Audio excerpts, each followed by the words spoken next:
Have you ever felt like you were unnoticed? Like you didn't exist? Like you were invisible? Alas, I have been there, and it was the worst experience I have ever had in my entire life. My name is Glory, and I'm known as a loser. My story starts when I moved to a new town and also changed schools. My parents worked as archaeologists and often went off to different countries on business trips. During that time, I stayed with my nanny, who would bring me to school, feed me, and help me out in every way she could. I loved her very much, but the moment came when our nanny had to go to another, a better paying job. After that, my parents were faced with the question, who to leave me to when they would have to go next time. My parents decided that my mom would refuse to go on trips, despite the fact that together they would earn more. At first, it was like that. Mom and Dad's boss was supportive and understood that the parents had a child who needed care. But one day, he gave my mom an ultimatum. Either she goes to work and attends all the business trips, or he fires her. It sounded horrible, because with Mom's registration meant the end of everything, my private school tuition and our house, which was paid for by the company, and of course, the loss of a good salary. Mom was very angry with her employer, but also understood that she had no way out. She wrote her registration and left. For the first time, Dad worked for 2 people and was very tired, and Mom became sad. She would look at pictures of the excavations, talk about the places she visited, and I understood that Mom really missed her work and was cramped within the walls of the house. And then my parents began to argue, and I heard the fragments of the phrases like, "I don't have enough money, I'm tired, you don't understand me." And you know, in those moments, I felt guilty. It was because of me that my mother had to stay home, refused to do what she loved, and my parents' marriage felt like it was cracking. During one of these fights, I got between them and cried and asked them not to fight. I said I didn't want to see them unhappy, and I could stay with Grandma Daisy and Mom could go back to work. Grandma Daisy is Dad's mom, who lives in suburban Louisiana. She is a very sweet and kind woman, but who, unfortunately, I see very rarely. After I said that, it was like my parents had woken up. That's right, Grandma Daisy! Dad immediately rushed to the phone and Mom hugged me, apologizing for the fact that I unwittingly felt guilty about her and Dad's problems.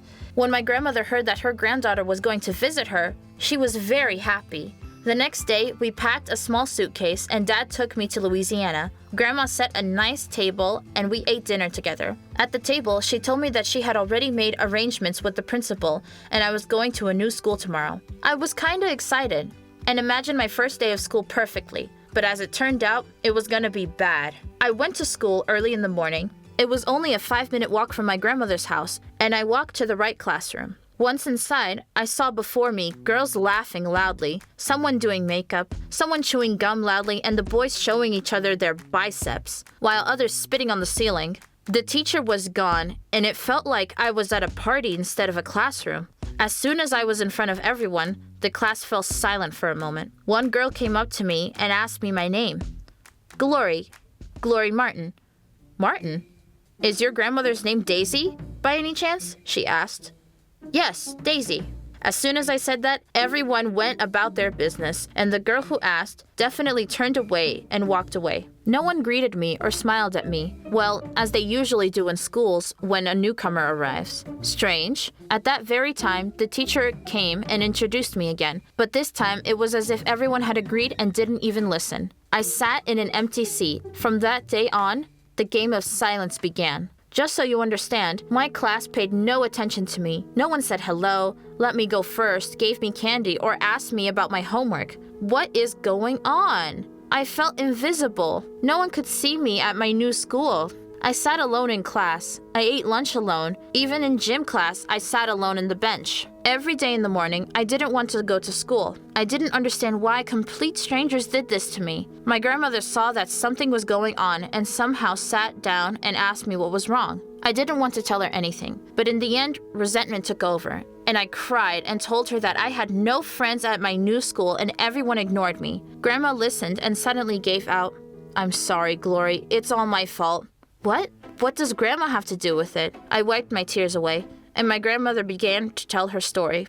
Many years ago, when your daddy was little, I worked for the police. I had a partner, Scott. We caught criminals together, handled criminal cases, and were better companions. Scott shared his problems and joys with me. We were like brother and sister to each other. Time was passing and I had a couple of years left before I retired. By then, your dad and Scott's son had grown up and graduated from high school. While your dad was getting ready to go to college, Scott Sam's son got into the wrong company and got involved with some bad people. I didn't know what was going on with them, but Scott was walking around grimmer than a cloud, getting a little worried. I asked him what was going on, and he didn't say anything. But then, one day, Scott told me a secret as it turned out. His son was involved with drugs, and no matter how they tried to influence him, nothing worked. No treatment, no pleading, no threats. Scott was left to watch his son go quietly to the bottom. But one day, he came to me with an unexpected request to put his son and his company behind bars. I thought for a long time.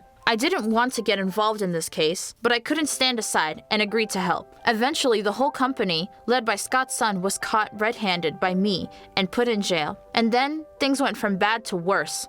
My partner, Scott, blamed it on me, that I had set his son up like that he wasn't even guilty. The trial lasted several months, and eventually, the whole company went free, and I was fired from the service. I was just set up.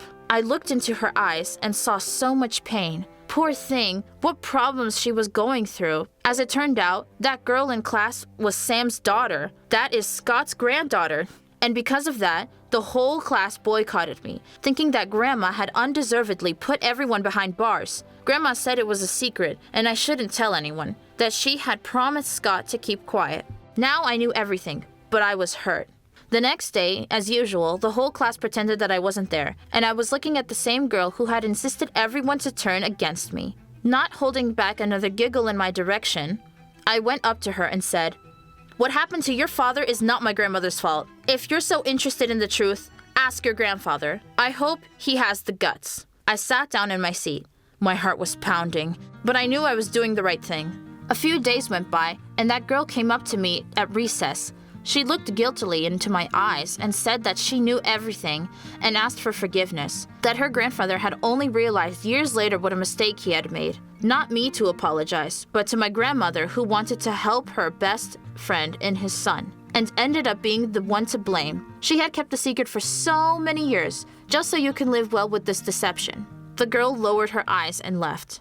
From that moment on, my classmates started talking to me, trying to make friends, but I didn't want to. I just wanted the quarter to be over sooner, so I could go home to my parents, along with my grandmother. What happened next? As soon as vacation came, Grandma and I moved into our house, and I talked her into living with us, and away from all these people who had blamed her for the lies and deceit for all the years. My grandmother and I spent time together. We go for lots of walks, and she's glad she decided to tell me her secret. If you liked the video, then please leave a like and comment down below. Don't forget to subscribe.